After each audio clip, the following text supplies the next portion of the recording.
podcast.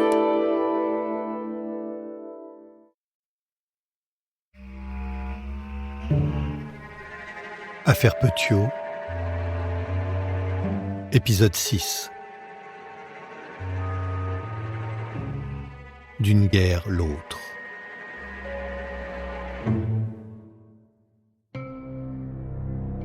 On a retrouvé chez Marcel Petiot les corps de 27 personnes, en partie démembrées ou calcinées. Mais il revendique à son procès plus de 63 victimes. Tous des boches et des salauds, selon ses propres mots. Comment un médecin de bonne réputation peut-il se transformer en tueur en série ? La réponse se trouve peut-être dans son passé. A-t-il eu une enfance malheureuse ? A-t-il vécu des événements traumatisants ? A-t-il déjà donné des signes de troubles psychologiques ? Était-il connu des services de la police ? En 1946, les actualités françaises nous emmènent à Villeneuve-sur-Yonne, où Petiot a vécu avant de s'installer à Paris. Mais à Villeneuve-sur-Yonne, où il fut docteur, où il fut maire, son souvenir demeure. On se souvient qu'il fut dans cette maison le docteur dont beaucoup ont connu la salle d'attente et le cabinet. On n'a pas oublié que sa renommée le conduisit à la mairie où certains regrettent son urbanité. Villeneuve-sur-Yonne est le passé de Petiot. Un passé dont on ne sait pas tout d'ailleurs, car les petites villes ont leurs secrets. Petiot a 25 ans en 1922 quand il s'installe comme médecin à Villeneuve-sur-Yonne. Il est né à une quarantaine de kilomètres de cette bourgade, à Auxerre, métropole historique de la Basse-Bourgogne. Fils d'un employé des postes et d'une femme au foyer, c'est un élève brillant mais indiscipliné, renvoyé de plusieurs écoles pour faits de violence. Il obtient son baccalauréat à 18 ans, avant de s'engager volontairement sous les drapeaux en 1916, en pleine guerre mondiale. Il est blessé au pied par un éclat de grenade en 1917. Soigné à l'hôpital, il vole des couvertures à l'établissement de santé et est expédié à la prison militaire d'Orléans. Mais là, son attitude erratique intrigue ses gardes, à tel point qu'il est envoyé en hôpital psychiatrique. Son dossier médical indique qu'il est atteint de neurasthénie, dégénérescence mentale, dépression mélancolique, obsession et mélancolie. Renvoyé au front en 1918, il est une nouvelle fois blessé, puis réformé pour de bon pour troubles psychiatriques. Après la guerre, les anciens combattants bénéficient d'un accès facilité aux études supérieures. C'est ainsi que Marcel Petiot soutient en décembre 1921 une thèse de médecine. La faculté de médecine de Paris lui décerne la mention très bien. Le jeune Marcel devient le docteur Petiot. À Villeneuve-sur-Yonne, il acquiert très vite la réputation de médecin affable et généreux. Écoutons le portrait qu'en fait Jean-Luc Dauphin en 1998. Il est maire de Villeneuve-sur-Yonne et historien. Vous savez, en tant qu'historien, pendant très longtemps, j'ai refusé de parler du docteur Petiot. C'était pas l'image, à mon avis, la plus intéressante à mettre en valeur du passé de notre ville. Et puis, il s'est trouvé que j'ai été, à plusieurs reprises, son successeur, puisque je suis 3 fois le successeur du docteur Petiot. J'espère que ça vous fait pas peur. Oh, pas du tout. Je suis maire de Villeneuve, je suis conseiller général de ce canton, et je suis également le président du syndicat d'initiative de Villeneuve, fonction qu'il avait occupée aussi pendant de longues années. Alors, le jour où je me suis rendu compte que j'étais 3 fois son successeur, quand je suis passé devant la glace, je me suis quand même demandé, est-ce que c'est ces fonctions qui vont mener au déséquilibre ou est-ce que le déséquilibre prédispose aux fonctions ? Alors c'est comme ça que je me suis intéressé au personnage de Petiot pour ce qui est de sa période iconesque, c'est-à-dire la période de sa jeunesse, puisqu'il était né à Auxerre en 1897, puisqu'il a fait une grande partie de ses études au collège de Joigny puis au lycée d'Auxerre, puis puisqu'il est venu à Villeneuve-sur-Yonne, il s'y est installé comme jeune médecin en 1922, il avait 25 ans. Et il est devenu très tôt, en 25, le maire de cette commune, fonction qu'il a exercée jusqu'en 31. Il a quitté Villeneuve-sur-Yonne en 33. Je crois que c'était quelqu'un qui avait des idées très progressistes. Hein. C'était quelqu'un qui apparaissait tout à fait comme un médecin très progressiste, très dynamique. Déjà, il a cette image, tout de suite après la guerre de 14, d'un médecin qui va appliquer une médecine beaucoup plus moderne, des examens sans doute plus modernes. Il recourt beaucoup à la psychologie vis-à-vis de ses patients, parce qu'il lui donne déjà une espèce d'aura d'emblée. Le personnage paraît un peu fascinant, un regard noir, très ténébreux, parfois inquiétant, c'est vrai. Et puis en même temps, c'est un homme de progrès, il est radical socialiste, et même progressivement, il va tendre vers la SFIO qui se constitue, et il va donc avoir un engagement politique, et en même temps, il apparaît comme le bon médecin des pauvres, qui ne fait pas payer les plus démunis.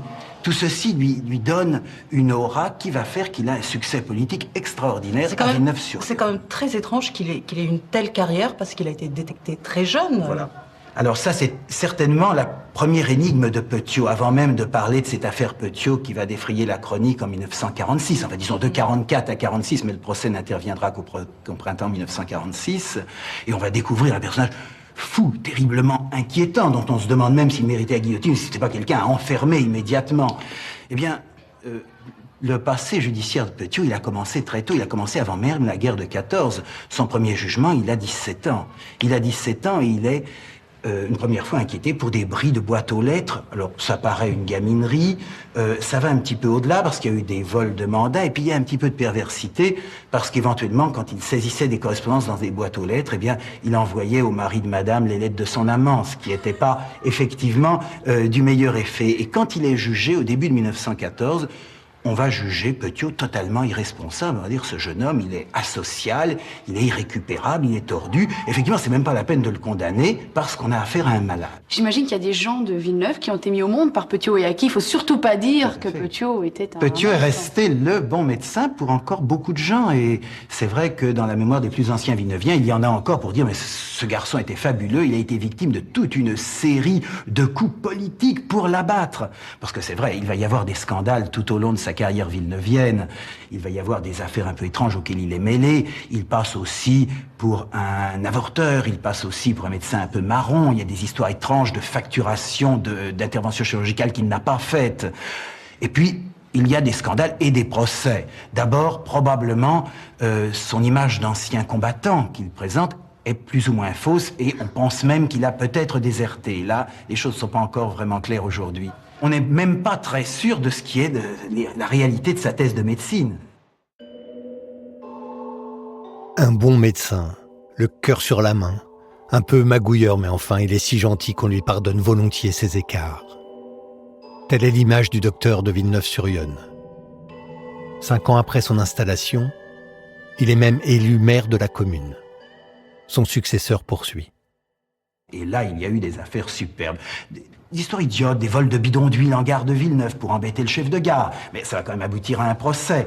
Et Petiot va tomber de la mairie en étant cassé de ses fonctions par le préfet et ensuite par le président de la République, jusqu'où l'affaire est remontée, pour une histoire idiote de bêtises administratives, de dossiers non transmis. Mais en fait, il y avait lieu de faire tomber Petiot parce que le passif commençait à être lourd.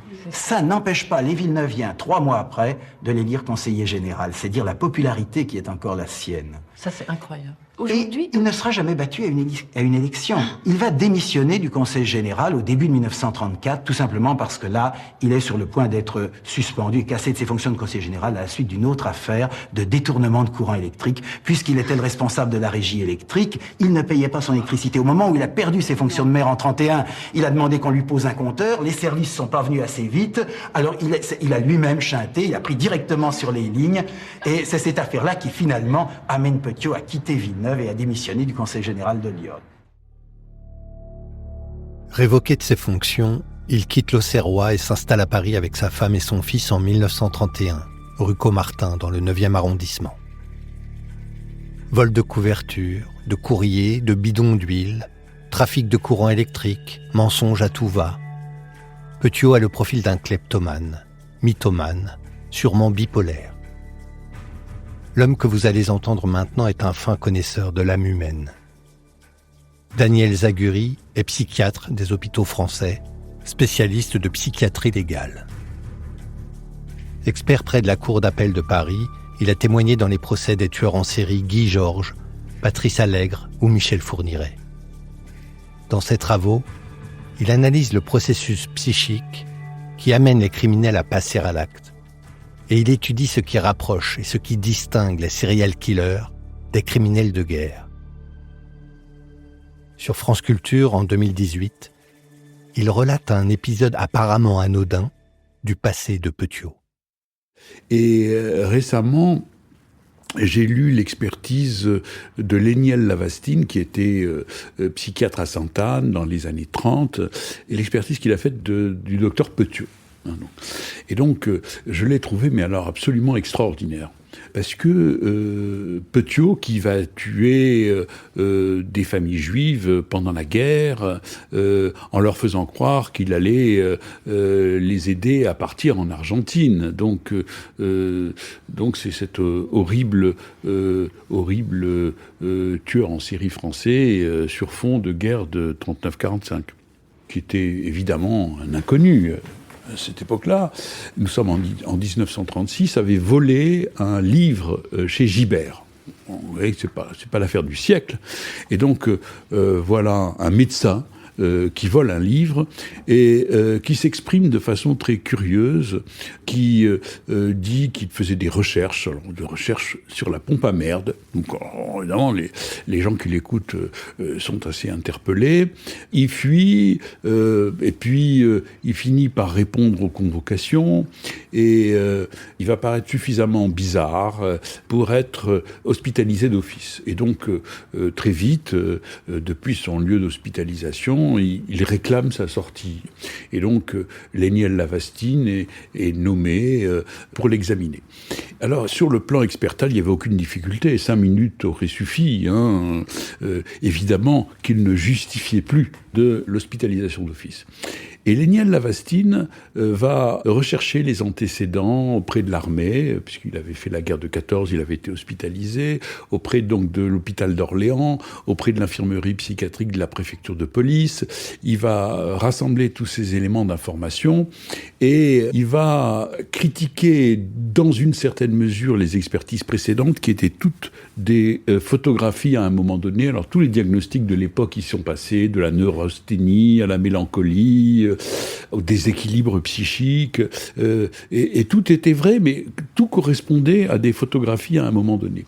Et en définitive, justement par le travail qu'il a fait sur la recension d'antécédents, Léniel Lavastine parvient à décrire une sorte de fil conducteur. Il a un regard plus diachronique que synchronique, et le docteur Petiot apparaît quand même comme un bien étrange personnage. Il a été maire de Villeneuve-sur-Yonne. Tout en étant le maire, il a volé des pneus, il a détourné de l'électricité.